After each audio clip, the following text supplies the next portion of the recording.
नमस्कार दोस्तों, स्वागत है आप सभी का एएसबी क्लासेस में। आज हम लोग प्रैक्टिस सेट नंबर 45 का रिवीजन करने जा रहे हैं। आइए देखते हैं हमारा पहला क्वेश्चन है। राजस्थान का पारंपरिक नृत्य जिससे घूंघट वाली महिलाएं नृत्यांगना सिर पर 7 से 9 पीतल के घड़ों को संभालती हैं उसे क्या कहते हैं? तो 13 ताली कहते हैं। बात करें ये चरी डांस की तो गुर्जर जनजाति द्वारा किया जाता है। कठपुतली जो है नट जनजाति द्वारा। कुमारी सविता मेहता जो है वो चरी डांस से संबंधित है। बादलिया नृत्य बताएंगे तो बादलिया जनजाति द्वारा। नेजा नृत्य भील जनजाति द्वारा। स्वांग नृत्य सहारिया जनजाति द्वारा किया जाता है। अगला है कुन्नाकुड़ी वैद्यनाथन, वीजी जोग, लालगुड़ी जयराम, यम चंद्रशेखरन, ये किससे संबंधित है? तो वायलिन से संबंधित हैं। पंडित रामनारायण बताएंगे भैया इनकी बेटी हैं। भारत की पहली महिला सरोद वादक है कौन? तो अरुणा नायर है, सारंगी से संबंधित हैं। ओके। बात करेंगे ब्रज नारायण की, ये सरोद से संबंधित है। उस्ताद विलायत खान ये सितार वाद्य यंत्र से संबंधित हैं। अगला क्वेश्चन है कौन सा त्यौहार दिवाली के 5वें और आखिरी दिन मनाया जाता है? बताएंगे भैया भाई दूज मनाया जाता है। कार्तिक मास शुक्ल पक्ष की द्वितीय को मनाया जाता है। इसमें बताएंगे कुछ दिन होते हैं। तो पहला दिन जो होता है वो धनतेरस होता है, जो कि धनवंतरी के याद में मनाया जाता है, वो जो कि क्या थे? चिकित्सक थे। सेकंड डे की बात करें तो यम दीपम होता है, जिसे छोटी दीपावली कहते हैं। थर्ड दिन जो होता है वो हमारा जो मुख्य दिन होता है लक्ष्मी पूजन और कार्तिक मास की अमावस्या को मनाया जाता है। फोर्थ की बात करें तो गोवर्धन पूजा होता है और अन्नकूट भी जिसे कहते हैं। अगर हम बात करें होली की तो फागुन माह की पूर्णिमा को जो है होली मनाया जाता है। अगला क्वेश्चन हमारा यूएन द्वारा वर्ष 2023 को किस रूप में घोषित किया गया है? तो बताएंगे मोटे अनाज का अंतर्राष्ट्रीय वर्ष जो है ये घोषित किया गया है। बाजरा उत्पादन की बात करें तो इंडिया का फर्स्ट रैंक है और वर्ल्ड का 20% उत्पादन जो है इंडिया में होता है और एशिया का 80% उत्पादन यहाँ पर होता है। बात करें भैया तो 2022 में सतत पर्वतीय विकास का लक्ष्य था। 2024 में कैमेलीड्स उष्णगणों के लिए ठीक है ये वर्ष होने वाला है। और 2025 बात करें तो ग्लेशियर संरक्षण के लिए वर्ष होने वाला है। और 2026 की बात करें तो रेजिलेंट्स और चरवाहों के लिए वर्ष होने वाला है 2026 का। बात करें यूएन की स्थापना कब हुई? तो 24 अक्टूबर 1945 में स्थापना हुई। हेडक्वार्टर इसका न्यूयॉर्क में है। इसके 6 ऑर्गन्स हैं। 5 ऑर्गन्स का हेडक्वार्टर न्यूयॉर्क है। और बताएंगे छठे जो ऑर्गन है हमारा अंतर्राष्ट्रीय न्यायालय उसका हेडक्वार्टर हेग नीदरलैंड में है। अगला क्वेश्चन हमारा in the afternoon of time या की बात करें किसकी बुक है? या छोटे चिलम की बात करें तो ये सत्यजीत रे की बुक है। बताएंगे ये बंगाली फिल्म निर्देशक थे और ऑस्कर पाने वाले पहले पुरुष है। कब मिला था? 1992 में। अगला पॉइंट हमारा भारतीय दूरसंचार के जनक कौन है? तो सैम पित्रोदा है। इनकी बुक का क्या नाम है? तो ड्रीमिंग बिगिन की क्या है भी बुक है। अगला कुछ पॉइंट है मधुकलश, मधुबाला, मधुशाला, क्या बोलूं क्या याद करूं, नीड का निर्माण, फिर हरिवंश राय बच्चन की क्या है भी बुक है। गोल्डन गर्ल की बात करें किसकी है? तो पीटी उषा की है और इन्हें पयोली एक्सप्रेस भी कहते हैं। और ओलंपिक संघ की महिला अध्यक्ष कौन बनी है? तो पीटी उषा बनी है। ट्रैक और फील्ड की रानी भी किसे कहा जाता है? तो पीटी उषा को कहा जाता है। बात करें भैया अगर 1984 ओलंपिक्स का जो कि लॉस एंजलिस में हुए 400 मीटर हैडल रेस में 4th स्थान पर कौन रही? तो भैया बताएंगे पीटी उषा रही। अगला पॉइंट हमारा महिलाओं के 48 किलोग्राम वर्ग में जूनियर एशियाई जूडो चैंपियनशिप में स्वर्ण पदक जीता किसने? बताएंगे अस्मिता डे ने जीता। जिसका आयोजन कहाँ हुआ था? तो 2023 में अस्ताना कजाकिस्तान में हुआ। और कुल मेडल कितने जीतने की वजह बताएंगे? तो 5 मेडल, 3 गोल्ड और 2 ब्रांज। 63 किलोग्राम गोल्ड में किसने जीता? तो उन्नति शर्मा ने। और 73 किलोग्राम गोल्ड किसने जीता? तो अरुण कुमार ने 73 किलोग्राम की कैटेगरी में गोल्ड जीता। बात करें भैया अगला क्वेश्चन है पुरुष हॉकी वर्ल्ड कप 2023 का शुभारंभ क्या था? तो ओली था। आयोजन इसका भारत में हुआ जनवरी 2023 में। कहाँ? ओडिशा में कलिंग स्टेडियम राउरकेला बीजू पटनायक स्टेडियम में हुआ। ओके। बात करें भैया विजेता की बात करें तो जर्मनी और हारा कौन? बेल्जियम। FIH की बात करें भैया तो अंतर्राष्ट्रीय हॉकी महासंघ होता है इसका फुल फॉर्म। इसकी स्थापना 1924 में हुई। हेडक्वार्टर इसका लुसाने स्विट्जरलैंड में है और भारत 1928 में इसका सदस्य बना। पहली बार हॉकी वर्ल्ड कप की बात करें तो 1971 में पाकिस्तान जीता, हारा स्पेन और भारत 3rd रैंक पर रहा। कहाँ हुआ भैया? बार्सिलोना स्पेन में हुआ था। बात करें 1973 की तो नीदरलैंड जीता और हारा भारत। 1975 की बात करें तो भारत जो है जीता और हारा पाकिस्तान। मलेशिया में इसका आयोजन हुआ कुआलालंपुर में। ठीक है। अगला क्वेश्चन हमारा है मोढेरा सूर्य मंदिर कहाँ भैया? तो गुजरात में है। भीमदेव ने इसे क्या करे तो बनवाया था। सूर्य पहाड़ सूर्य मंदिर की बात करें तो ये असम में है। मार्तंड सूर्य मंदिर ये अनंतनाग जम्मू कश्मीर में है। इसका निर्माण किसने कराया था? तो बताएंगे ललितादित्य मुख्यपीठ ने इसका बनवाया था। कोणार्क सूर्य मंदिर की बात करें तो ये पूरी उड़ीसा में है, जिसको यूनेस्को में 1984 में शामिल किया गया था। इसको गंग वंश के शासक नरसिंह सिंह देव फर्स्ट ने इसका निर्माण कराया था। दक्षिणार्क की बात करें तो ये गया बिहार में है। और बुंदू सूर्य मंदिर की बात करें तो रांची झारखंड में है। अगला क्वेश्चन है सिकंदर ने अरबेला के युद्ध में निम्नलिखित में से किस ईरानी शासक को पराजित किया? बताएंगे दारा तृतीय के जो कि हखामनी साम्राज्य से संबंधित है इसको पराजित किया था। 331 BC में बताएंगे अरबेला और गोगामेल का क्या हुआ? युद्ध हुआ।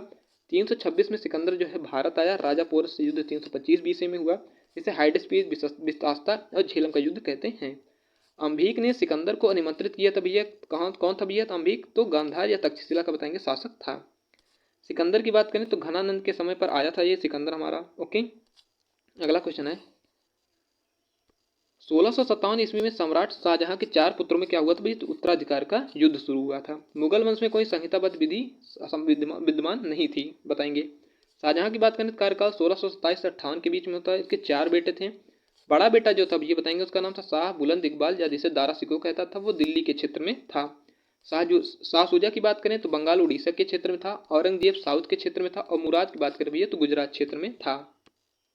अगला है उत्तराधिकार के युद्ध की बात करें तो एक हुआ हमारा 1658 में धर्मट का युद्ध उज्जैन में। 1658 में ही सामूगढ़ का युद्ध हुआ आगरा में। 1659 में देवराई का युद्ध जिस शाही सेना द्वारा हुआ, कहाँ? अजमेर में। किसके किसके बीच? तो दारा सिकोह और औरंगजेब के बीच। तीनों जीता कौन भैया? तो बताएंगे औरंगजेब जीता। अगला क्वेश्चन है मार्ले मिंटो सुधार 1909 में आया भैया। क्या था? किस लिए? तो सांप्रदायिक निर्वाचन क्षेत्र के लिए हमारा सुधार आया। साइमन कमीशन की बात करें तो 1928 में आया। ये है क्या था भैया? देशव्यापी आंदोलन के लिए। और चौरी चौरा कांड भैया 1922 में हुआ असहयोग आंदोलन के लिए। और दांडी मार्च जो है कब हुआ? तो 1930 में नमक का अवैध निर्माण के लिए। अगला क्वेश्चन है समाचार पत्र की बात करें द बंगाल गजट कहाँ कब इसका प्रकाशन हुआ? तो 1780 से 82 के बीच में। इसके संपादक कौन थे? तो जेम्स ए हिक्की थे। ये क्या था भैया? अंग्रेजी भाषा में था और ईस्ट इंडिया कंपनी के लिए था। हेस्टिंग के समय इसका संपादन हुआ। यह एक साप्ताहिक अखबार था। भारतीय भाषा का पहला अखबार कौन था? तो बताएंगे संवाद कौमुदी। किस भाषा में? बांग्ला भाषा में।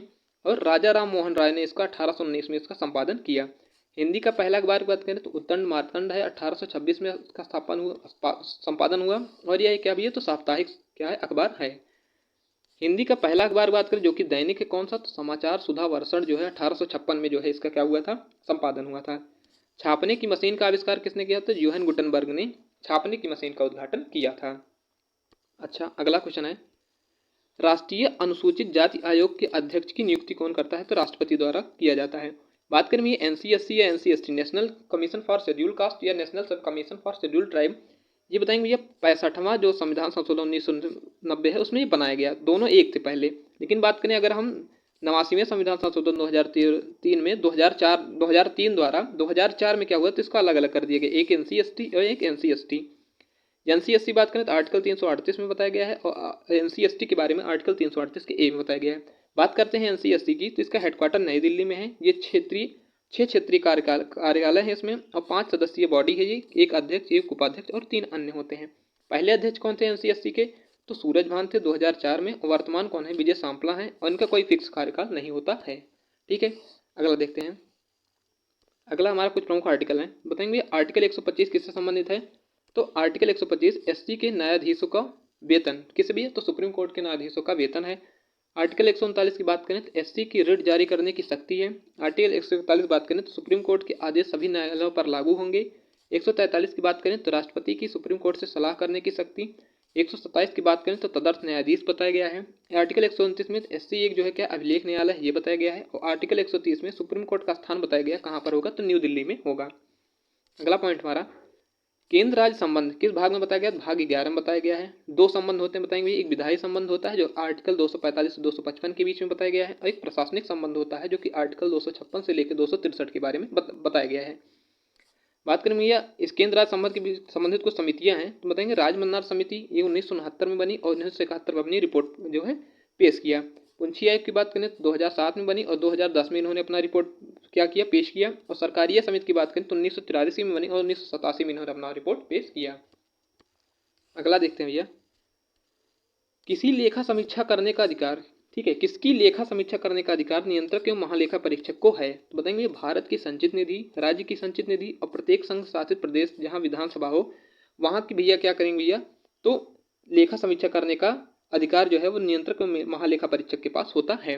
बात करें जो ये CAG होते हैं, ये आर्टिकल 148 में इनकी नियुक्ति के बारे में बताता है। कौन करता है? प्रेसिडेंट करते हैं। वर्तमान कैग कौन है? तो गिरीश चंद्र मुर्मू है जो कि 14वें हैं। इनका वेतन 2.5 लाख होता है। और रिपोर्ट जो होता है ये प्रेसिडेंट को पेश करते हैं जो कि अगर सेंट्रल से रिलेटेड रहता है, और राज्यपाल को पेश करते हैं अगर ये स्टेट से रिलेटेड रहता है। ये आर्टिकल 151 में बताया गया है। कार्यकाल बताएंगे भैया 6 वर्ष या 65 वर्ष इनका कार्यकाल होता है। और लोक लेखा समिति की आंख और कान को कंप्ट्रोलर एंड ऑडिटर जनरल को कहा जाता है। अगला क्वेश्चन है, भारत का प्रथम तितली उद्यान कहाँ पर है? तो बन्नरघट्टा जैविक उद्यान जो कि बेंगलुरु में है। ये क्या है भैया? भारत का प्रथम तितली उद्यान है। अगला है हमारा, भारत 2011 की जनगणना के अनुसार 10 लाख से अधिक जनसंख्या वाले नगरों की संख्या कितनी है? बताएंगे 53 है। जहाँ की क्या जनसंख्या है? तो 10 लाख से अधिक है। अगला हम देख लेते हैं कुछ नदी के किनारे स्थित शहर। तो सूरत की बात करेंगे भैया तो ताप्ती नदी पर है। कटक की बात करें तो महानदी के तट पर है। मैसूर कावेरी और उसकी सहायक नदी कबिनी के बीच में है। गोरखपुर की बात करें तो राप्ती नदी के बीच में। जबलपुर की बात करें तो नर्मदा नदी के बीच में, नर्मदे नदी के किनारे है सॉरी। ग्वालियर और कोटा की बात करें चंबल नदी के किनारे। तिरुचिरापल्ली जो है वो कावेरी नदी के किनारे है। बेंगलोर की बात करें तो विभावती नदी किनारे। मदुरई की बात करें तो वैगई नदी किनारे। अजमेर की बात करें तो लूनी नदी किनारे। और हम्पी जो है तुंगभद्रा नदी के किनारे है। अगला क्वेश्चन है, पृथ्वी के सबसे निकटतम खगोलीय पिंड कौन सा है? चंद्रमा है। अच्छा, सूर्य के बाद सबसे नजदीक तारा कौन सा है? तो प्रॉक्सिमा सेंचुरी जो है ये सूर्य के बाद सबसे नजदीक तारा है। सबसे चमकीला तारा की बात करें तो साइरस है, या क्या कहते हैं अल्फा कैनिस या डॉग स्टार इसे कहते हैं। सेकंड की बात करें तो कैनोपस और थर्ड जो है वो कैंटोरस है। अगला क्वेश्चन है, वैश्वीकरण क्या भैया? तो घरेलू अर्थव्यवस्था का वैश्विक अर्थव्यवस्था के साथ एकीकरण क्या कहलाता है? वैश्वीकरण कहलाता है। भारत में अधिकतर बेरोजगारी है। कैसी बेरोजगारी है बताएंगे? तो संरचनात्मक बेरोजगारी है। आर्थिक मंदी की बात करें क्या है? तो ये चक्रीय बेरोजगारी है और 2008 में ये आई थी।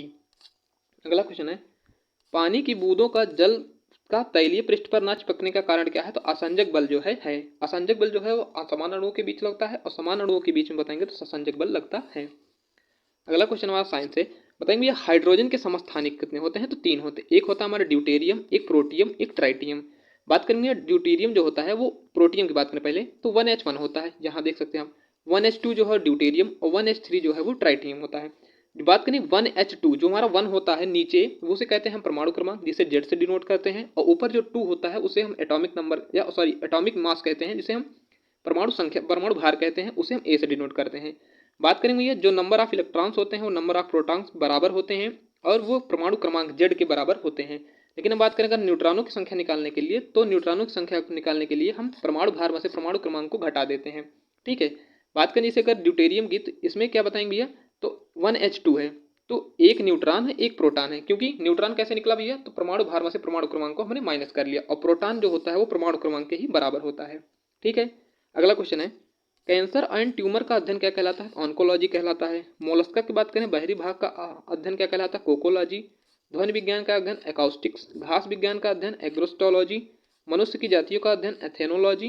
और मापतोल का अध्ययन क्या कहलाता है? मेट्रोलॉजी। और न्यूरोलॉजी क्या कहलाता है? तो स्वप्न का अध्ययन कहलाता है न्यूरोलॉजी। अगला क्वेश्चन है, भारत का पहला heavy lift logistic drone launch किया किसने? ओडिशा सीएम ने। इंटर कॉमिकल फुटबॉल कप भी कहाँ लॉन्च हुआ? तो ओडिशा में लॉन्च हुआ। ओके, अगला क्वेश्चन है, गंधमार्दन हिल्स जो बायोडाइवर्सिटी हेरिटेज बना कहाँ पर है? तो ओडिशा में है। और 1300 साल पुराना बौद्ध स्तूप कहाँ मिला? तो ओडिशा में मिला। अगला क्वेश्चन है, हाल ही में देश का सबसे बड़ा हाई कोर्ट बनाया गया कहाँ? जम्मू झारखंड में। नए राज्यपाल कौन है इसके? तो सीएम राधाकृष्णा है। और प्रवासियों का पहला सर्वेक्षण कहाँ हुआ? तो झारखंड में। और खाद्य एटलस जारी करने वाला थर्ड राज्य कौन बन गया? तो झारखंड बन गया है। अगला क्वेश्चन है, हाल ही में किस देश ने लिंग परिवर्तन और ट्रांसजेंडर विवाद पर प्रतिबंध लगाया? तो बताएंगे रूस ने भैया। और आम का महोत्सव आमरस का उद्घाटन मॉस्को में हुआ। अल्फाबेट इंक गूगल बात करें तो पर $27 मिलियन का जुर्मा किसने लगाया है? तो रूस ने लगाया है। गीगा चैट की बात करें तो रसिया ने लॉन्च किया है।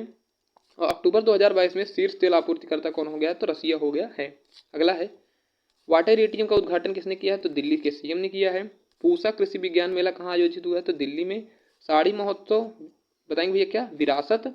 और सरस फूड फेस्टिवल और पोषण उत्सव भी कहाँ मनाया गया? तो दिल्ली में मनाया गया है। ये रहा भैया आज का हमारा प्रैक्टिस सेट नंबर 45। अगले प्रैक्टिस सेट में हम 46 कर रहे होंगे। तब तक के लिए धन्यवाद। जय हिंद, जय भारत, जय मां सरस्वती।